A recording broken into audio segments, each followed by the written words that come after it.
Pengkritik misalnya, orang mengkritik itu seharusnya bukan diperlakukan, tapi dilihat yang dia omongin itu benar nggak.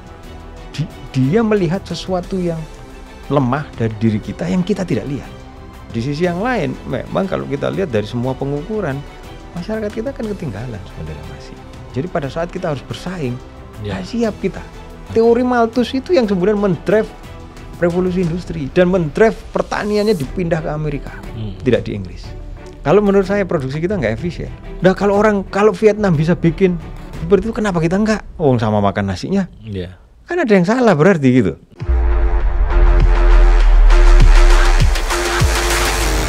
Halo sahabat OIB,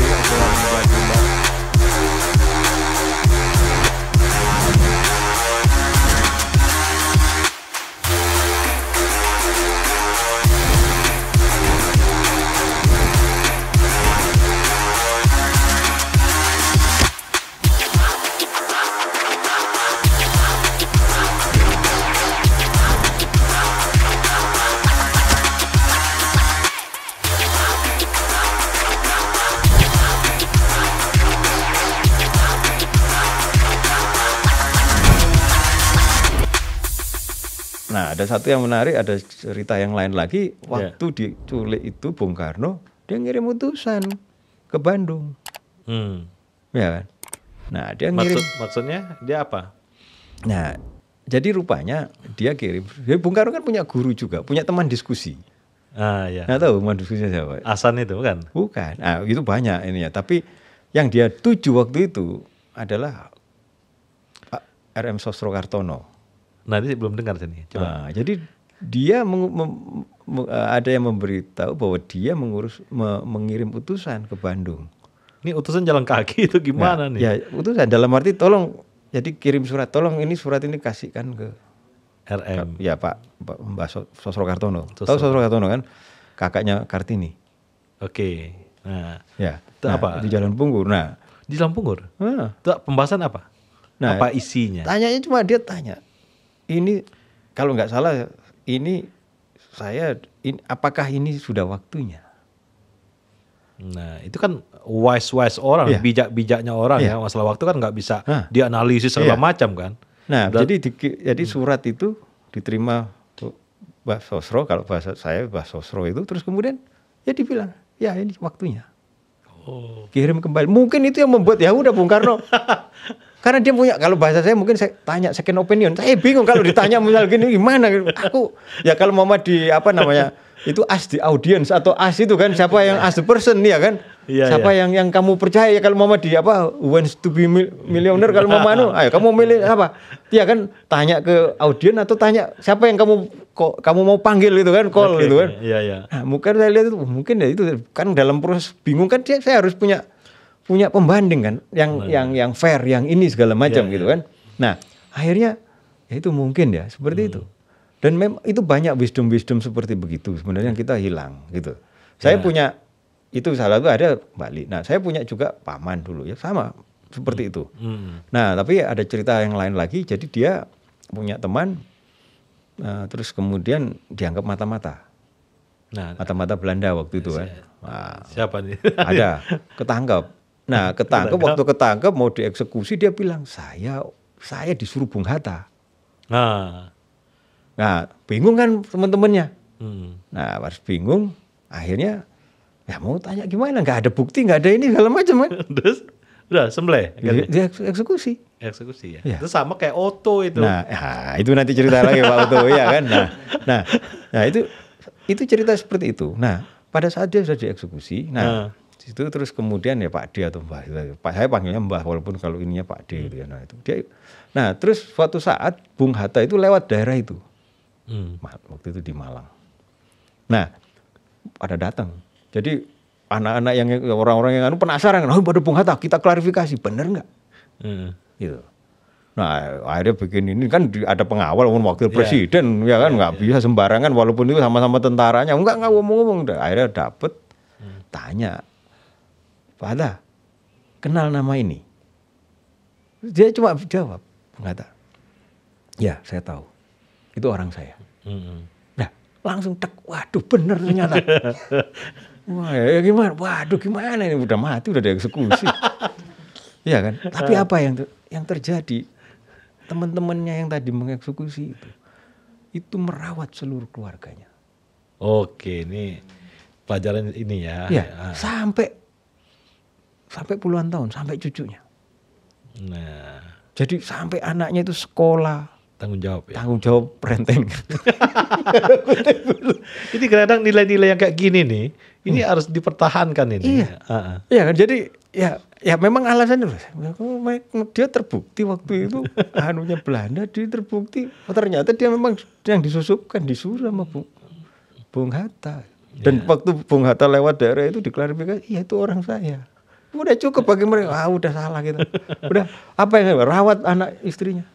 Oke ya. Nah itu value-value seperti itu yang sebenarnya ya bukan berarti harus diulang. Dan di Indonesia ada yang gitu. Luar biasa. Banyak sebenarnya. Ya kan kita nggak ngerti kan. Negara ini tiba-tiba muncul segala macam, terus jadi sesuatu yang bukan aman dan kutip ya, yang nggak pernah. Banyak sebenarnya kalau kita mau lihat peristiwa-peristiwa itu banyak sekali. Gitu. Nah itu yang sebenarnya harusnya menjadi pelajaran yang menarik, wisdom gitu ya, cerita gitu. Nah cerita-cerita ini kan kita kurang. Ya ceritanya Pak Oto misalkan tadi. Iya, Pak Oto. Iya. Nah itu sama sebenarnya. Itu Pak Oto dieksekusi laskar itu. Nah ya kan itu kan, ya kan sampai seperti begitu coba kan waktu itu. Gitu. Nah tapi ya sudah orang ya sudahlah itu tuh. Ya ini ada yang golongan ini yang begini ya itu Pak. Saya punya teman kalau soal meneliti tentang Pak Oto, Pak Iip Zulkifli itu dia meneliti semua hal tentang juga Pak Oto. Eksekusi penyair di Delhi, siapa Hamzah. Hamzah Mansur.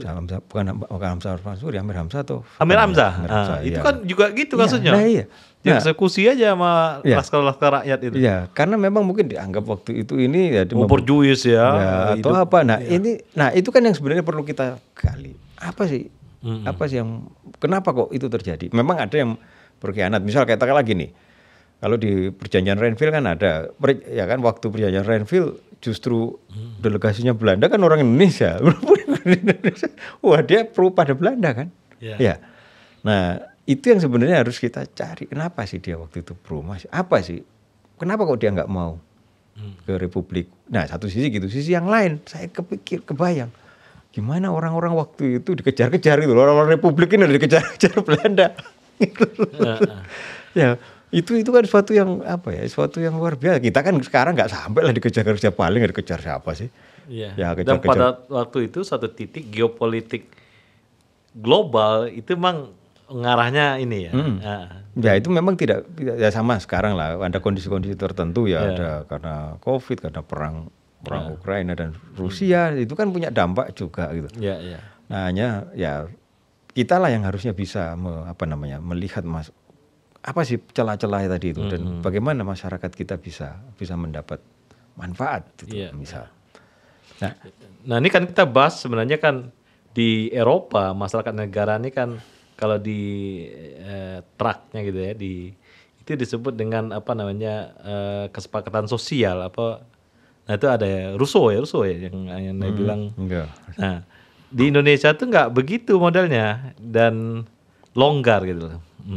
Ya karena gini, itu yang saya melihat kadang-kadang apa yang salah, what went wrong with us, iya kan?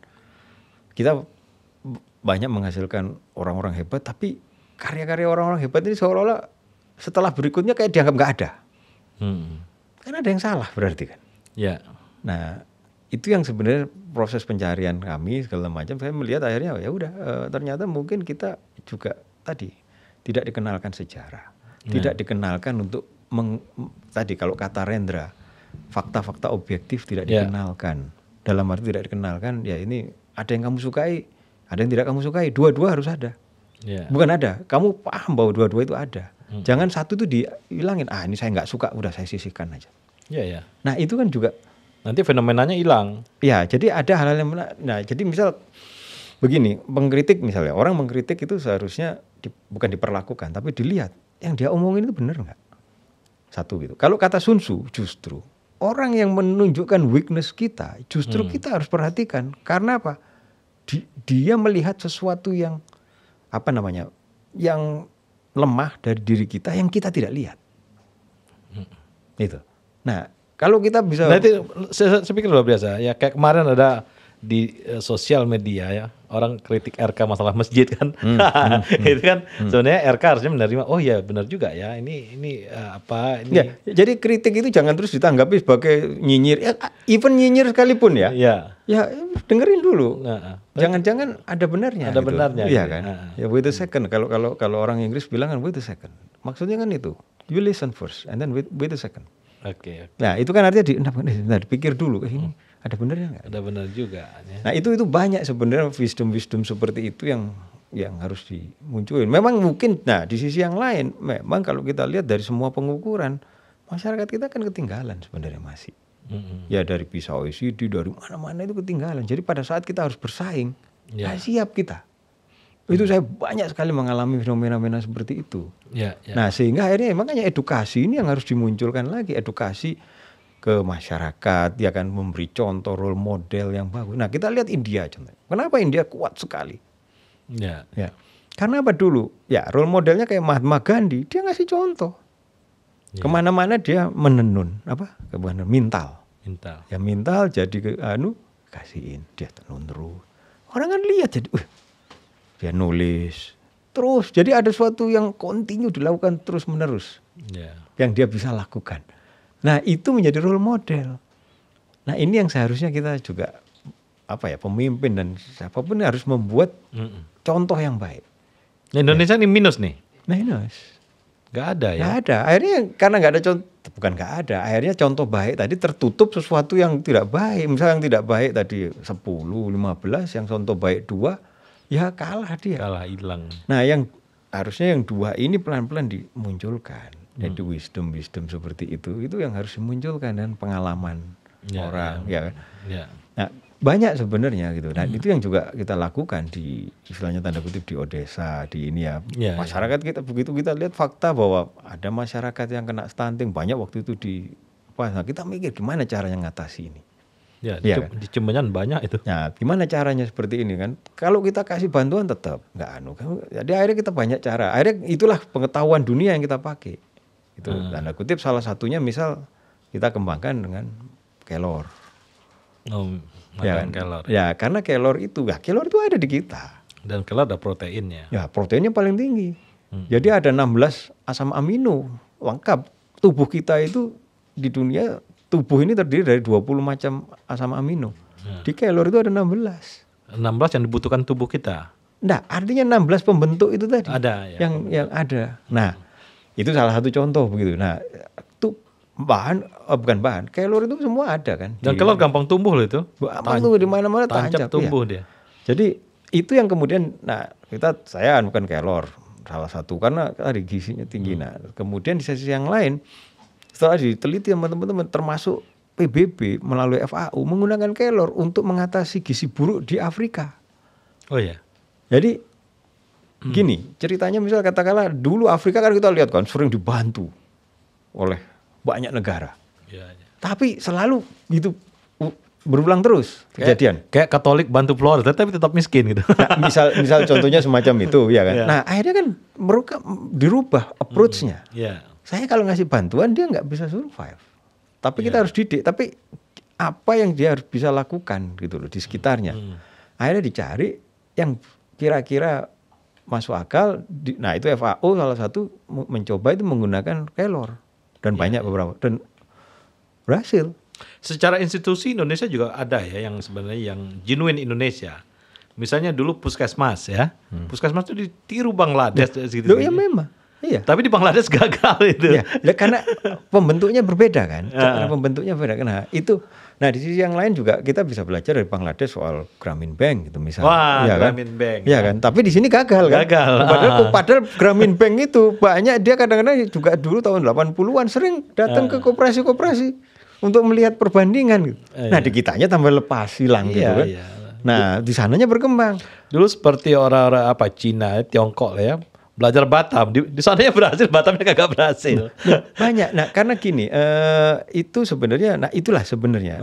Kita kan bisa belajar dari pengetahuan, itulah pentingnya pengetahuan. Ya. Jadi pengetahuan hanya bisa didapat salah satunya dengan mendengar, pertama mendengar, kedua membaca. Ya. Itu. Nah karena kita mendengar paling cepat ininya. Nah, terus kemudian setelah mendengar kita harus merekonstruksi semua hal itu ya dengan baca, dengan tulis dan sebagainya. Nah, ini yang kita lemah gitu. Ya. Sampai saat ini. Sehingga pada saat kita harus bersaing sama bangsa lain, kita nggak siap. Gitu. Ya. Nah, ini yang sebenarnya agak menakutkan di situ.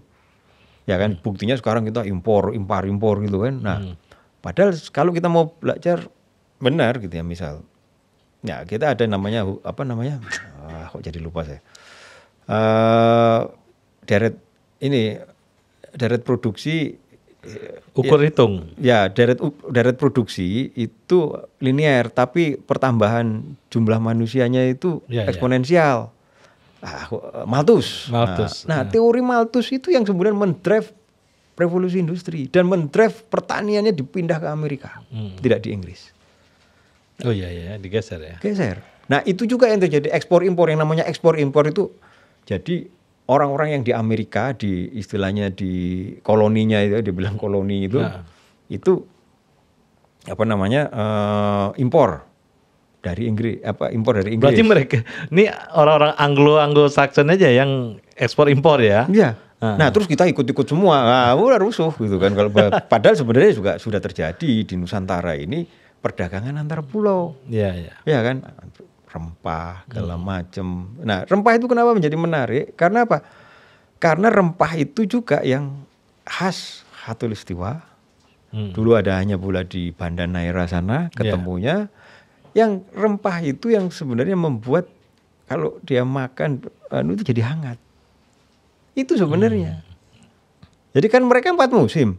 Kita yang 2 musim nggak kerasa buat apa gitu. Buat mereka ini ya kerasa aja. Kerasa. Kalau mau musim dingin kan mereka harus ada sesuatu. Kebayangan kalau pernah di negara pas kita pernah winter. Kita winter aja setengah mati itu. Butuh bandrek lah ya. Kita kan nggak sampai seperti itu di sini. Jadi nggak ada kondisi ekstrim. Nah, itu diatasi waktu itu dengan menemukan dengan tadi itu rempah itu tadi. Spice. Nah, spice itu. Nah, itu yang kemudian membuat badan jadi hangat segala. Makanya harganya jadi mahal karena semua orang butuh. Iya. Gitu. Nah, dan hanya bisa ditanam di sini. Karena misal katakanlah nanam cabai aja sekarang, kasus cabai itu kan nanam kan lebih dari 4 bulan baru panen. Ya. Nah, kalau mau di sana ya udah ganti 3 bulan 4 bulan udah ganti musim, mau mati nggak sempat. Nggak bisa. Ya bisa, tapi kondisinya harus sangat-sangat terkontrol. Jadi secara umum agak sulit. Nah, itu contoh-contoh seperti itu. Sebenarnya kan kita dan kalau kita perhatikan rempahnya selalu penghangat ya, pedas gitu ininya. Ya, hangat, dia membuat hangat memang. Membuat hangat ini baik cengkeh, baik pala atau kulit manis atau apa ya, ini bikin hangat. Nah, itu begini, semua negara di subtropis pasti butuh itu. Nah, produksinya hanya bisa di tropis. Nah, kalau kita lihat tropis itu berapa negara di dunia ini yang tropis? Dan sekarang jalur dagangnya sebenarnya masih Indonesia yang produksi, tapi yang ekspor India. Nah, makanya dulu kan Amerika, waktu bukan Amerika, Columbus kan nyarinya India, karena dia bilang ini sumbernya dari India. Ketemunya di sana gitu kan. Kan itu kan terjadi kan seperti itu. Di awal ya. Padahal itu barang Indonesia. Padahal yang dia cari itu India dan sebenarnya akhirnya larinya ke sini. Nah, tempurnya di Banda Neira itu antara Portugis sama Spanyol. Terus kemudian Inggris ikut-ikut juga. Ya. Gitu kan. Nah, jadi itu yang dia cari itu. Nah, yang pinter VOC Belanda. Nah, itu kan cerita Vasco da Gama. Nah, ada anak buahnya Vasco da Gama, dia ikut di kapal itu. Nah, semua nautical road-nya dia catat. Makanya dia catat 1592 dia kembali ke Belanda, dia terbitkan di 1595 buku itu terbit. Pada saat ada buku itu terbit, akhirnya ada yang mau membiayai ekspedisi ke Indonesia, mencari tanda kutip kan akhirnya nemuin. Sebenarnya larinya waktu itu hanya sampai Tanjung Harapan. Nah, makanya si Belanda kan waktu itu sampai situ. Terus kalau yang lain kan bukan yang lain, si Portugis itu kan ngikutin jalur. Ngikutin ke India. Kalau ini kan langsung tembak langsung dapatnya ke Indonesia. Ke Banten itu kan. Kalau kita lihat kan tarik lurus begitu. Ya kan? Dengan ngelihat bintang di atas ya. Ya itulah, nah itu hebatnya kan kita belajar dari orang Eropa, dia explorer. Explorer. Dia explorer. Nah itulah dia gunakan bintang, dia gunakan geologi, dia gunakan semua hal untuk mencari frontier. Nah sekarang larinya kan ke luar angkasa, frontier new space istilahnya kan gitu. Sebenarnya bukan new space dalam arti space yang memang dia butuhkan untuk. Nah akhirnya dapat kan? Ya. Di 1596 ya. Begitu 1596 dia kembali lagi. Akhirnya muncullah bikin VOC karena dia udah langsung mapping. Udah di sini banyak ini udah. Nah, akhirnya apa? VOC tadi membuat ya kan muncullah VOC 1602, dia hanya beli udah. Dia ambil makanya dia minta gini. Kenapa dia minta ada angkatan perang? Bisa angkatan perang. Karena apa? Itu jalurnya harusnya kan jalurnya Portugis. Iya. Iya kan? Ah dia colong gitu kan. Harusnya kan dia kalau ikut Spanyol, dia kan ada Spanyol. Dia ngikutnya harusnya ke makanya yang Filipina sana itu yang memutar tadi itu. Nah, tapi ini kan kalau kita lihat perspektif sejarah antara Spanyol sama Portugis waktu itu kan membagi dua itu. Satu lewat barat, satu lewat timur. Nah, yang timur itu Portugis. Nah, nggak boleh ada yang Spanyol dan sebagai armadanya. Nah, tapi karena ada yang bandel tanda kutip ya yang mau kan seperti gitu. Dan dibiarin sama si Spanyol kan. Itu kayak copyright waktu itu jalur. Itu sejarah itu dan itu sampai sekarang sebenarnya. Makanya terus kemudian, nah begitu sampai dia lihat itu, nah tapi ini ada Portugis di Batavia. Ya kan? Makanya dihajar sama dia. Kalah gitu. Nah Belanda berkuasa di situ. Nah Sultan Agung ngerti ini kurang ajar ini juga. Nah itu sebenarnya pelajaran menarik sebenarnya. Dan itu terjadi perebutan itu sampai sekarang. Oke. Nah yang sekarang tanda kutip ya, yang menarik lagi ya waktu itu Raffles kan. Raffles itu dia rubah. Makanya dia kan merubah itu yang tadinya Jakarta, Batavia itu namanya South Manhattan. Jadi Manhattan di selatan. Jadi Batavia itu sebenarnya kelasnya itu sama dengan Manhattan. Karena Manhattan itulah jadi gini.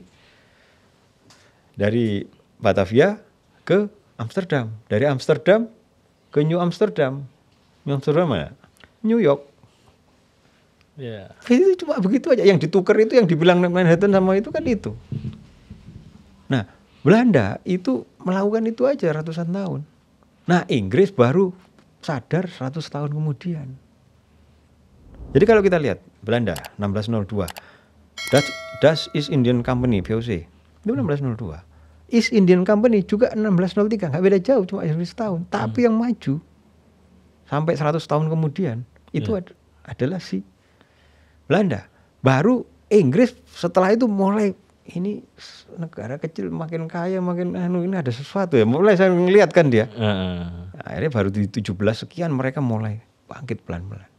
Dan mereplikasi lebih gila daripada yang dilakukan. Makanya kalau yang dilakukan oleh Belanda, VOC. Makanya kan kalau dibilang VOC menghasilkan 8 triliun US dollar. Nah, Inggris diperkirakan menghasilkan 45 triliun US dollar. Dia ngambil India apa? India dan dia bikin yang lain-lain. Dia nggak banyak.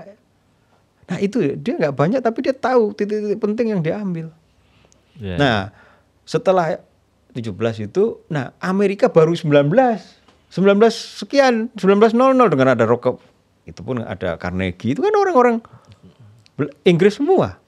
Yang dia bilang, ini kolot ini yang ini apa, Inggris akhirnya di koloni ya, di negara yang baru ini jadi lebih, dan mereka belajar semua. Nah barulah kemudian Amerika itu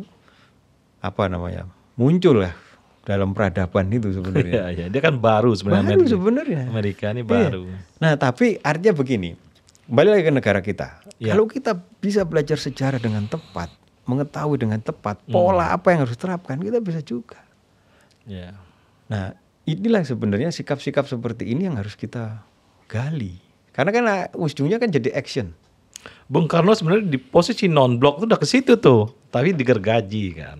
Nah karena begini, Bung Karno, nah mungkin ya kritik saya, Bung Karno lupa membangun masyarakatnya. Jadi makanya kalau gini, istilahnya kalau pintar jangan pintar sendirian. pinter bagi-bagi, atau kalau bilang kalau bagi-bagi kebodohan harus sama baginya. Jangan sendirian bodoh atau jangan sendirian pinter. Ya. Ya kalau sekarang kalau ada momen begitu dia satu menonjol begitu kan ini yang paling berat gitu loh. Ya. Nah itulah sebenarnya, nah itu yang dibilang distribution of knowledge tadi menjadi penting. Ya, ya. Nah ini yang terjadi, Bung Karno jalan sendiri, tapi tidak ada dukungan karena dia juga kadang dianggap maunya sendiri, gitu. Nah akhirnya kan juga dia kadang-kadang akhirnya kan sebagai penguasa, pokoknya begini gitu kan. Ya, ya. Ya kan konstituante dia bubarin, ya kan, nggak cocok. Nah saya kan waktu itu kok bisa kuat, maaf ini ya, ini kan kita ngomong sejarah. Konstituante dibubarin ya karena salah satunya didukung sama yang mendukung itu kan Pak Nasution. Udah bubarin aja, nggak kuat, nggak parlemen itu kan gitu. Tentara juga. Nah iya, itu kan kita ngomong sejarah ya. Kita itu udah ada ininya gitu. Bukan berarti saya mau, tapi artinya itu bisa terjadi di negara kita gitu loh. Jadi kita melihat sejarah itu kan harus hati-hati. Udah bikin pemilu paling bagus 55 waktu itu, bikin konstituante mau baru bubarin jadi dekret lah. Kan ya. Ini kalau ditanya kenapa ribut melulu, udah balik aja ke ini loh ya kan proses itu kan. Balik aja lagi ya. Nah ini kan sekarang mirip-mirip juga ada. Balik lagi aja ke Undang-Undang 45 ya kan berulang lagi bisa kan. Nah itu kita harus hati-hati, dalam arti bukan berarti itu salah, tapi harus hati-hati melihat itu semua gitu. Nah saat ini secara esensial nih hubungan negara dan masyarakat nih gimana nih saat ini nih. Nah sekarang kita lihat aja kan sekarang sudah mulai ada kecenderungan karena masyarakat tadi kan terbentuk karena ada reformasi walaupun dengan segala kekurangan. Itu kan hak masyarakat mulai muncul bahwa tapi kadang-kadang kan bilang ada yang kebablasan. Yang tidak. Nah, kan kita harus cari kenapa kebablasan. Atau kenapa kok tiba-tiba tadi dirubah semua hal. Nah, ini kan juga saya bilang ini what went wrong-nya, ada yang salah jangan-jangan. Kadang-kadang yang salah mungkin adalah kita tidak tahu batas. Ya batas mana baik, mana buruk, mana yang kira-kira bakal baik. Kalau mau kita benci, namanya nggak boleh benci itu sebenarnya kan. Misal kita benci sama Bung Karno, udah ya. Terus dulu Bung Karno waktu sakit, diisolasi sampai gitu, kan nggak manusiawi. Ya kan dengan segala kekurangan. Kejadian juga pada saat Pak Harto ini juga sama juga begitu kan. Ini kan kalau bahasanya kan enggak bukan ya oke lah itu sudah pernah menyakiti, tapi terus kemudian jangan terus kemudian seolah kayak kita bales nih ini ya kan. Nah, enggak selesai kan akhirnya. Gitu. Ya perlakukan secara kalau saya melihatnya kan kita harus ada melihat bahwa ada kekurangan-kekurangan pemimpin sebelumnya. Ya sudah pemimpin ya itulah kalau ada mungkin ya falsafah orang Jawa mikul duru menurut menjeru gitu. Jadi ya sudah ada yang jelek-jelek itu tutup aja. Kita perbaiki aja. Gitu. Nah, ini juga sama. Masyarakat kita sekarang kan kalau kita lihat impor di mana-mana. Yang harus salah gimana? Ya, kalau mau salahkan salahkan siapa? Satu sisi ya faktanya seperti itu. Itu yang saya bilang fakta-fakta objektif ya. Tapi sekarang pemerintah juga sudah berusaha melakukan. Tapi mungkin kurang. Nah ini yang sebenarnya harus dicari kan. Kenapa terjadi import? Ya. Nah, karena di Indonesia produksi itu mungkin lebih mahal. Bukan. Kalau menurut saya produksi kita nggak efisien. Nggak efisien ya, Iya kan. Nah kalau Vietnam bisa bikin seperti itu, kenapa kita nggak? Sama makan nasinya. Kan ada yang salah berarti gitu. Nah saya melihat contohnya begini ya. Banyak inovasi-inovasi yang dikembangkan oleh Vietnam. Gitu. Jadi misal contohnya begini, planter padi. Dulu pertama kali yang mengembangkan 10 tahun yang lalu itu menurut saya lihat itu Jepang. Bagus dia kan. Nah Indonesia telat ngadopsi ini, tapi kemudian Vietnam juga telat. Tapi waktu itu Indonesia beli, Vietnam juga beli. Begitu dicoba nggak cocok. Tapi kalau orang Indonesia begitu coba, udah biarin aja. Jadikan project bahkan. Tapi kalau Vietnam begitu nggak cocok, dia oprek lagi. Dia adopsi dari peralatan itu, prinsip-prinsipnya dia cek, dia bikin. Dia adjust lagi sama dia. Dia bukan hanya sekedar dia pikir, ini nggak cocok kita bikin baru. Tapi baru prinsip itu, akhirnya jauh lebih murah. Nah itu kan, nah di kita kan enggak. Ya kan, enggak dalam arti, disitulah yang saya bilang negara tidak hadir. Membangun knowledge masyarakatnya. Itu lebih esensial daripada undang-undang apa gitu ya. betul. Nah, kan di pembukaan tadi ada 2 tugas penting negara. 1, mencerdaskan kehidupan bangsa. Ya. 1, Ya itu satu kesejahteraan. dan dengan Dan melaksanakan 2 kedua. Itu mencerdaskan. Nah, mencerdaskan itu bagaimana? Hmm. Tadi pengetahuan itu ada di masyarakat. Iya. Nah, ini yang mungkin saya bilang kurang atau lupa. Atau mungkin saya kan sudah lakukan. Iya. Ya kan, bahkan pendidikan sampai 20% anggaran.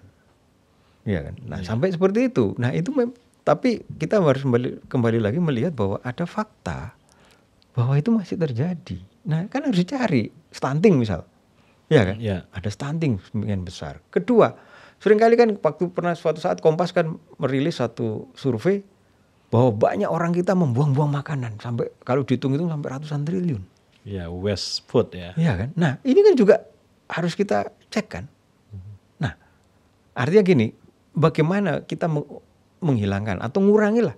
Misal tadinya 200 triliun, wish-nya tadi jadi sekitar 100 triliun. Nah, 100 triliunnya kan jadi bisa digunakan untuk banyak hal. Iya. Bangun infrastruktur, bangun pengetahuan, mengembangkan lagi pola-pola yang lain gitu ya. Iya, iya. Nah, itu yang karena apa? Karena satu-satunya yang bisa berproduksi dengan benar. Makanya kadang-kadang saya bilang dulu, mau diprotesin semua orang teman-teman. Saya bilang ya Indonesia, kalau ditanya Indonesia itu anunya masa depan di mana? Saya bilang cuma 2. Kita hanya punya 2. Dan itu didasari satu hal, karena geografis kita. Ya. Kita tropis. Nah, di tropis itu kita bisa 4 kali tanam dalam setahun. Minimum 2 kali. Itu kesempatan luar biasa. Nah, itu satu gitu Di kan. negara lain gak ada kan? Nggak ada. Tapi ironisnya, ya kan, gandum, Indomie kita, ya bukan Indomie ya, gandum, mie, di sini nggak ada yang nanam sama sekali. Kita impor. Padahal Tapi bisa. kita makan. Padahal bisa. Bisa kalau mau, kalau niat.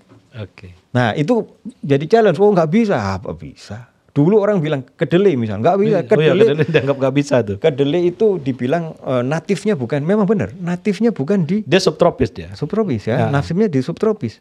Tapi kita lihat siapa penghasil kedelai terbesar nomor 2 di dunia. Nomor 1 Amerika. Adalah Amerika. Nomor 2 nggak tahu siapa. Apa?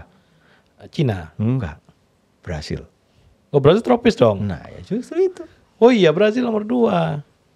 Nah, jadi artinya apa? Itu yang sebenarnya pengetahuan tadi itu yang harus kita artinya bisa ditanam. Iya, iya, iya. Oke, makanya kenapa kita kembangkan dulu sejak awal adalah kembangkan sorghum, bukan gandum. Sorghum sama gandum nih mana yang nilai ekonominya tinggi? Sekarang gandum, tapi Amerika sudah mulai mengurangi gandum. Ganti sorghum. Pelan-pelan dia cari alternatif, tapi dia meningkat. USDA, United States Department of Agriculture, salah satu yang digenjot itu adalah sorghum. Selain dia pertahankan jagung sama gandum, tapi sorghum dinaikkan. Riset dan yang lain-lainnya digerakkan. Ini sorghum nih apa, Mas Basuki? Kelebihannya apa dia? Kelebihan utamanya. Itu kan makanan burung kan sebenarnya. Nah, orang bilang kan makanan burung. Tapi kalau kita lihat sejarah lagi, pada saat zaman Jepang kita selamat Gara-gara sorghum. karena itu sorghum sebenarnya, bulgur tadi itu. Bulgur. Di zaman Orde Lama waktu kelaparan, banyak masyarakat kita selamat gara-gara makan. Jadi masyarakat kita tuh nggak butuh directing ya, dia bisa sendiri ya. Loh, sebenarnya bukan. Dia justru gini, dia butuh justru. Kita tuh mau kemana sih gitu. Iya kan? Justru makanya kenapa tadi bicara Bung Karno, ini loh, kita harus merdeka karena kita itu kalau dengan merdeka kita bisa lebih makmur daripada yang sekarang. Bisa kehidupan quality of life kita akan naik. Ya. Itu sebenarnya yang ada dalam top of mind-nya masyarakat kita pada saat itu. Ya. Nah, ini juga sama. Sekarang ini juga harus dicari. Nah, salah satunya kenapa kita bicara sorghum. Sorghum itu non gluten. Oh, non gluten dia. Nah, untuk diabetes bagus nih. Wah, banyak, dan Amerika itu pembunuh ketiga terbesarnya itu waktu Covid, setelah diabetes, terus kemudian jantung, ketiga overweightnya karena tadi. Ya. Orang bilang junk food, bukan junk foodnya, glutennya tadi Glutennya. itu. Nah, makanya mereka berusaha untuk membuat non gluten. Nah, non gluten itu ada pada sorghum. Jadi ini kalau ditanam sorghum nih secara ekonomi nilainya bagus ya. Sangat bagus gini. Saya bilang gini, kenapa kita bilang pertanian? Ya nanti ada kita bicara kedua adalah energi. Gitu. Energi kita itu nggak akan habis-habis karena kita. Ini potensi juga energi. Iya. Ya. Saya Coba dijabarkan dikit nih Mas Basuki. Energi. Ya. Tahu nggak? Dulu Eropa, se-Eropa itu beli gasnya dari siapa? Sebelum Soviet bubar. Ya dari Rusia, Soviet. Ya Soviet Rusia kan. Sebelum Soviet bubar, Eropa Barat itu beli gasnya dari siapa? Eropa Barat ya. Nggak tahu kan? Beli gasnya orang Eropa itu dari Indonesia. Bawa pakai kapal tanker. Pakai LNG. Makanya itu waktu itu saya lihat, bukan saya lihat, kemarin-kemarin saya pikir, oh itu yang membuat Pak Harto ditakuti. Nah, dia pegang kunci, gua matiin seperti yang dia sekarang seperti kayak Putin. Itu si Eropa Barat itu nggak ada pilihan. Waktu itu nggak ada, karena dia kan nggak mau dengan, kan waktu itu perang dingin Soviet sama Eropa, NATO atau ya kan? Di situ ya. Nah pada saat Soviet bubar, Jerman Timur bersatu sama Jerman Barat, ya. extend itu yang namanya pipa gasnya. Ya. Sampai saat ini. Rahasianya di situ dia paruh ini banget ya. Jadi wibawanya tinggi gitu. Nah, dan Pak Harto waktu itu makanya mulai decline setelah tahun 92 juga kan. Gara-gara setelah itu energinya orang udah mulai nggak beli. Udah kita beli aja dari Eropa Timur. Dari Jerman. Karena Eropa Timur udah bubar. Eropa Timur bubar. Nah, salah satu infrastrukturnya ada di Jerman Timur, Jerman Baratnya udah di extend, udah mulai kan pipa extend kemana-mana. Oke, ya. Nah, itulah mulai drop ya, artinya satu sisi. Nah, sekarang kejadian pada saat Rusia menyerang Ukraina, nah apa yang terjadi? Orang Jerman nggak mau beli, walaupun dia punya duit dia nggak mau, saya nggak mau beli dari Rusia. Terus beli di mana?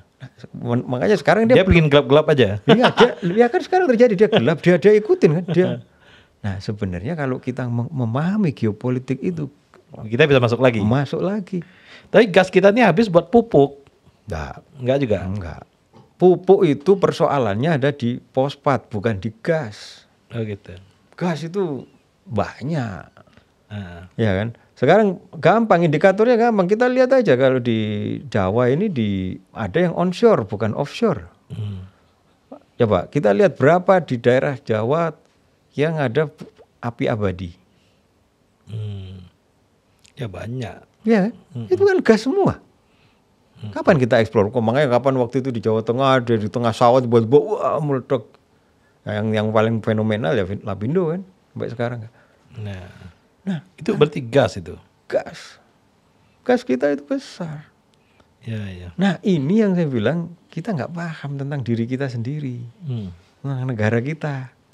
Ya, energi kita sebesar itu segala macam kita sia-sia. Berarti bangsa kita ini potensinya besar ya, Mas Basuki. Main caturnya nggak bisa gitu ya. Nah, makanya kan kita tanya, what went wrong? Apa yang salah? Iya kan. Nah, yang harus salah itu harus dicari kan, untuk ke depan. Nah, jadi saya bilang satu begitu ya, karena kita sangat diuntungkan posisi geografis. Iya. Sangat-sangat diuntungkan. 2 musim tadi itu. Gitu. Nah, akhirnya apa? Nah, salah satu saya setuju dengan pernyataannya Yuval Harari. Iya. Ini Yahudi satu nih ya. Apa nih? Tapi dia masuk akal soalnya. Gimana deh? Gimana? Jadi kan dia bilang. Sudut pandangnya yang mana? Nah, dia kan orang politik juga ditanya, tanda kutip political analysis. Siapa yang kira-kira akan menjadi penguasa dunia berikutnya? Pernah ditanya begitu? Terus apa jawab Harari? Nah, itu yang menarik jawabannya. Apa? Yang bisa menguasai dunia adalah yang bisa memberi makan bakal 9 billion manusia. Oh, dia nggak cerita negara ya? Enggak. Dia atribut doang? Iya. Tapi saya bilang ya, kalau mama kita pikiran logika kan gampang aja. Siapa yang bisa produksi 4 kali dalam setahun? Jadi itulah. Ya itu yang akan bisa Tapi Asia Tenggara lah, bukan hanya Indonesia lah. Ya, tapi kan yang paling gede Indonesia sih. yang paling gampang ya kemarin sawit aja udah bakar-bakar begitu aja semua sedunia ribut. Iya, Iya kan? Nah, bukan hanya itu waktu Tambora meletus. Itu kan gelap sepertiga dunia. Makanya muncullah cerita Frankenstein segala macam itu.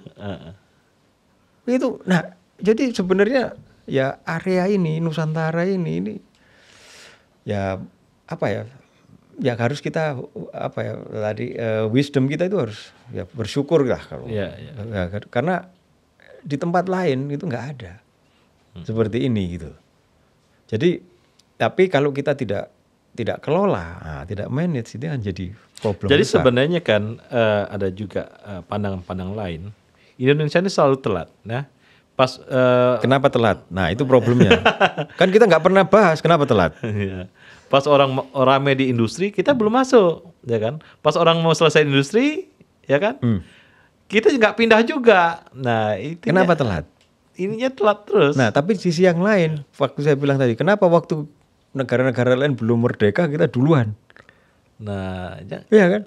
Nah, dari segi inovasi sosial emang kayak jago betul ya. Iya kan? Tapi dari Bung Karno produksi nggak jago kita. Nah, Bung Karno itu sangat dihormati kan di Afrika. Iya. Ya, Nelson Mandela, bahkan orang Maroko itu ada jalan Karno segala macam. Karena mereka hormat karena inspirasinya itu. Nah, itu yang satu sisi kita lemahnya di mana? Nah, itu yang saya bilang, kenapa kita lemah? Nah, kita harusnya kan mencari terus. Kenapa kita itu lemah? Ya kan? Dan jangan dijadikan alasan kita itu lemah karena kita dilemahkan karena gini. Udah. Itu istilahnya gini loh, stop blaming something gitu. Iya kan? Menyalahkan lingkungan nggak boleh dong. Jadi artinya kan kalau saya lebih cenderung melihatnya bahwa what went wrong, apa yang salah di kita. Iya. Ya kita cari gitu. Apa yang salah gitu kan. Orang kita punya warisan-warisan hebat, tapi kok jadinya kayak begini gitu kan. Nah itu kan ada yang salah kan. Nah yang salah kita cari. Tapi kalau kita nggak pernah cari, nggak akan ketemu. Nah satu begitu. Kedua, mungkin banyak orang yang sudah punya pemikiran yang sama. Nah cuma mungkin kan bukan para pemikir, orang yang memikirkan seperti ini kan tidak sering kali melontarkan gagasan dan yang lain-lain. Gitu. Nah itu yang sebenarnya masa depan kita itu ya pertanian sebenarnya. Energi. Nah, ya dan energi dua itu. Karena gini. Dan dua ini adalah hal krusial di dunia. Ya dan Yuval lagi yang satu quote yang selalu saya ingat. Saya bilang ya itu saya quote karena apa? Dia bilang no revolution without agriculture revolution. Kita lihat semua peradaban itu mulainya dari perubahan pertanian. Revolusi industri pertama, pertanian. Revolusi kedua, di drive pertanian lagi. Ketiga, sama. Bukan artificial intelligence gitu-gitu enggak? No. Ini artificial intelligence is tools. Support ya. Support system yang kemudian ya itu berkembang ya kan. Iya kan. Nah, jadi karena apa? Orang butuh makan. Iya kan? Orang butuh istilahnya energi buat beraktivitas. Kalau nggak ada energi kemana? Ya, dan Indonesia luar biasa tuh ya. Indonesia lengkap ya karena cuaca kita. Cuaca segala macam, matahari. Iya. Ya kan? Nah, matahari lengkap ya kan. Terus kemudian ini juga air lengkap, terus perubahan cuaca tidak. Ini kita perubahannya bukan perubahan cuaca, perubahan humidity mungkin kalau yang saya amati. Gitu. Nah, jadi ya banyak seperti gitu-gitu itu. Nah, potensinya bisa juga muncul di masyarakat ya, masyarakat dari entrepreneur dari masyarakat ya. Dan negara dari segi kebijakan kan, dan di situ kan. Ya, jadi begini ya, itu ya memang harus ya wisdom itu harus muncul. Makanya kalau bahasa saya orang Indonesia harus pintar. Karena orang pintar itu, makanya itu kan kalau pintar itu bukan apa-apa. Memahami orang lain itu akan lebih gampang. Dia punya maksud gini, gini. Tidak langsung, kamu nggak perlu ngomong, kamu tahu apa. Orang kan ngerti kan, dia kenapa bicara seperti itu? Berarti ada sudut pandang lain yang mungkin saya tidak tahu. Nah, itu yang sebenarnya yang harus digali gitu. Kalau saya lihat begitu. Nah, itu ya banyak hal cerita-cerita semacam itu yang ya cerita peradaban. Ceritanya lebih kosmopolit, lebih besar ya. Karena misal katakanlah gini, udah tanda kutip udah buktinya sekarang ya dengan segala kekurangannya sawit kita, hutan kita dibabat jadi hutan sawit. Tapi dominan kan kita. Ya, walaupun Eropa cawe-cawe terus ya. Nggak salah juga, karena apa? Ya saya bilang, udah kita biar aja mereka cawe-cawe. Kalau saya udah bilang ke beberapa teman, gini lah, kau ributin mereka, yang dia ributin kan juga benar. Oh bakar hutan seenaknya. Sekarang kamu bakar sampah di rumahmu aja coba. Apa nggak tetanggamu ngelempar pasti. Ayo udah gitu aja, nggak usah jauh-jauh gitu loh. Ya saya bilang gitu. Iya sih. Nah, jadi gimana? Makanya lihatlah dulu. Balik lagi. Kalau ada orang protes orang itu, lihatlah. Jangan-jangan memang kita yang bikin perkara gitu loh. Iya kan? Ya saya kadang-kadang bercanda gitu. Ya udah kamu bakar. Udah kamu bakar sampah di rumahmu aja coba. Pengen tahu aku. Ini tak kasih bahan, tak kasih ini kamu bakar. Gitu. Kira-kira didatangi se-RW enggak kira-kira? Enggak usah se-RW lah.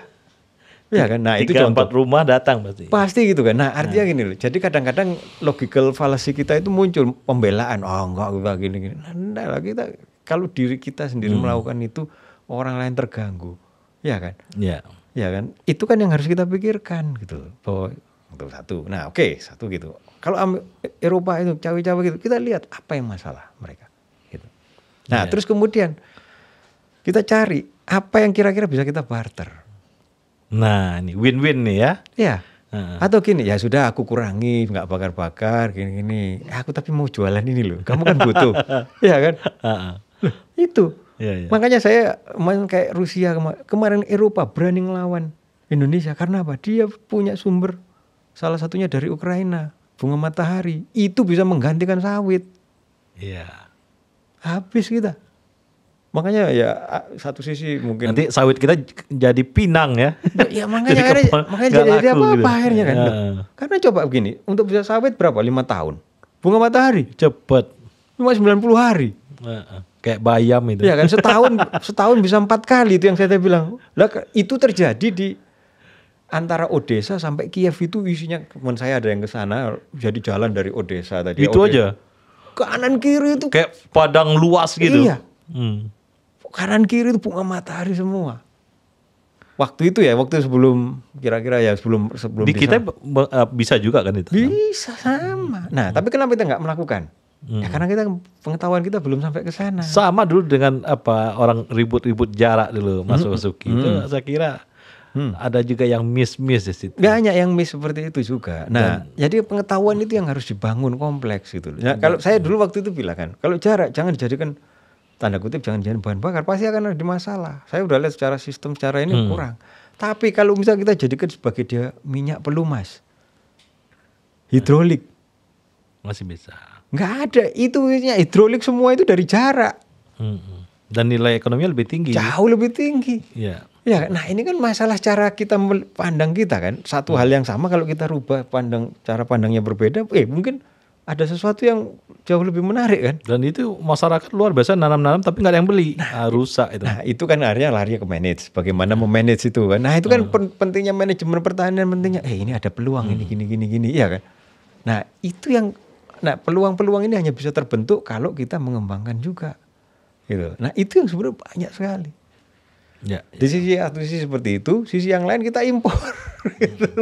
Dan dalam posisi ini, jadi potensi-potensi sumber daya alam dan potensi masyarakat juga ya sebagai sumber daya manusia, dan negara tentu mengarahkan dari kebijakan tentunya ya, dan kebijakan yang sesuai dengan potensi-potensi itu, dan juga semua aspirasi dari masyarakat dilihat ini benar apa tidak, dan kita nggak boleh juga semacam meremehkan semua kritik ya, dan itu menjadi hal yang luar biasa dari masyarakat ya. Dan sebaliknya juga kita sebagai masyarakat coba lihat pemerintah tadi itu jangan dianggap salah terus gitu loh.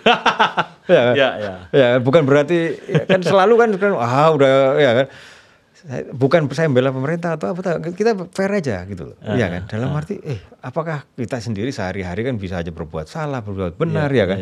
Tapi pada saat kita mengatakan itu salah gitu. Nah, kita harus secara wise juga ini ada yang salah. Gitu.